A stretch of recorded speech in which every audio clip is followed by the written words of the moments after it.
Yeah, CJ. Actually, picking up on that the British system, you've made enormous changes in 20 years.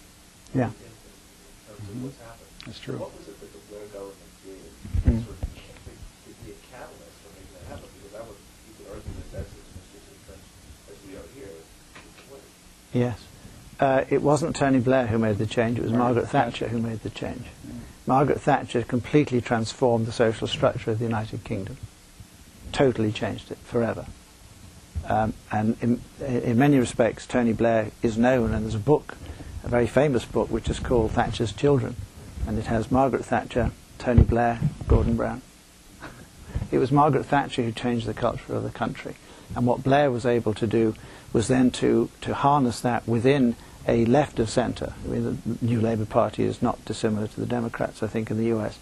He was able to take it on from Thatcher's change. But it was the social change that Thatcher, well, not Thatcher introduced. We rather like the system. It's hard to remember now, but in 1979, we reached a situation in Britain where we couldn't even bury the dead because of trades union disputes and strikes. You couldn't go to work. You had a 3-day week. We had reached a societal position in which essentially the society had come to an end. We'd almost broke the social contract, very, very close to breaking the contract. And so when Thatcher came in, she transformed it. And then on the back of that, the only religion, and I realize one never talks about religion in the US, but the only religion in the United Kingdom is the health service. It's the only thing that people, right across their actual religious perspectives, but across their social divide, actually all agree on.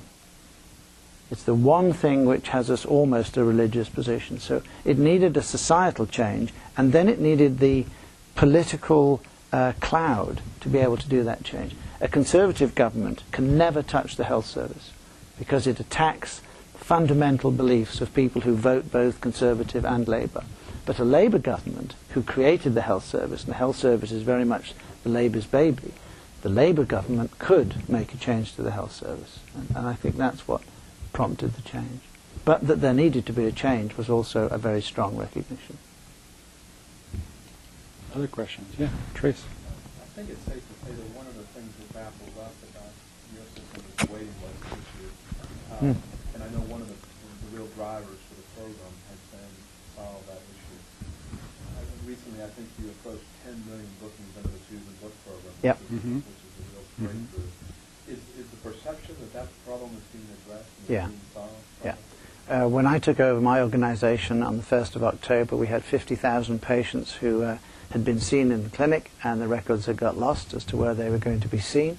The government introduced a target, as you know, of the systems, which is an 18-week target. So from the first moment you went to see a general practitioner or a nurse, or you triggered a health event, you had to have whatever procedure was to be a consequence of your visit done within 18 weeks. So it's still a heck of a long time, of course. But it was a median change. And actually in my organisation, as I said, we had 50,000. It's not rocket science. You simply put the resource, you put the systems in place, and we delivered on our 18-week targets by the end of March. We were one of the few organisations to undergo what was the largest merger in the health service. It was a merger of just under 13,000 individuals to create one organisation. We actually improved our parameters. Now, in real terms, an 18-week wait, because it's a skewed distribution to the right. Actually, most people these days wait 6 or 8 weeks. And in fact, only yesterday we agreed to go to a 12-week wait, which is again the same thing. So in effect, there will not be a waiting list. And you've also got to remember that if you have cancer or presumed cancer, you have to be seen, treated and dealt with within 14 days for everybody in the country. Anybody pitches up and they think it's cancer, they have to have been biopsied, mammogram, CT'd, whatever it is, within 14 days. So I think those things are an example where a centralized system does have advantages because there is no compromise. And if you breach those 14 days, it's called a serious untoward incident, and it triggers all sorts of difficulties for both the individuals concerned and the organisation. To say nothing of the fact that the media reports it out. Yeah, every day. Every day the every papers day. are full. I, Yeah. I have a breach of last week, so I'm saying that with some... Yeah. So- Mark? I find this very interesting because we have such an immediate medical need. And I was actually having a conversation with a patient the other day. We forgot that the previous generation of primary care doctors would always see people back in 3 weeks.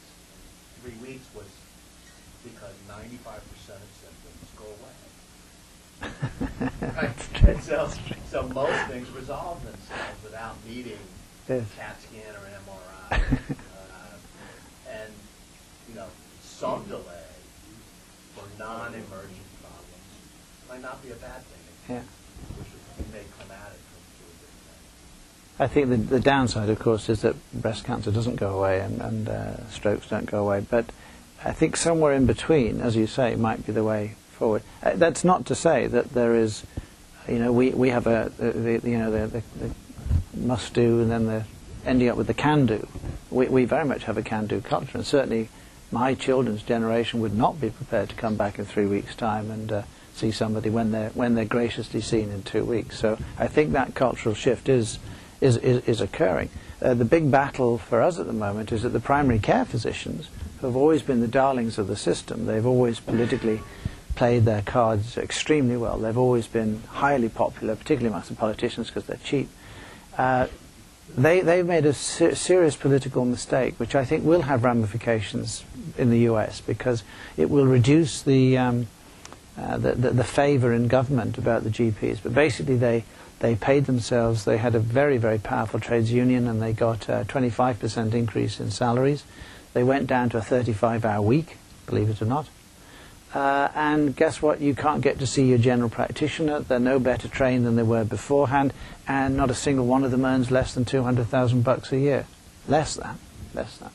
So the political spectrum is moving a little bit, but it is on the basis of patients actually not putting up with the rest.